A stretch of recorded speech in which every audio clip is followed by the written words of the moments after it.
Back during slavery, when black people like me talked to the slaves, they didn't kill him. They'd send some old house Negro along behind him to undo what he said. You have to read the history of slavery to understand this. There were two kinds of Negroes. There was that old house Negro and the field Negro. And the house Negro always looked out for his master. When the field Negroes got too much out of line, he held them back in check. He put them back on the plantation.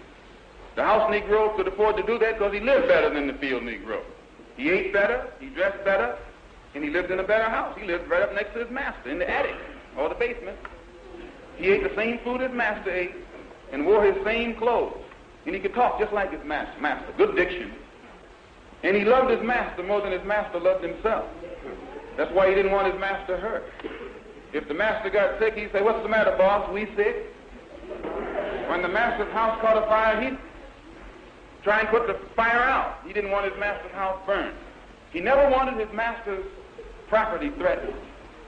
And he was more defensive of it than the master was. That was the house Negro. But then you had some field Negroes who lived in huts, had nothing to lose.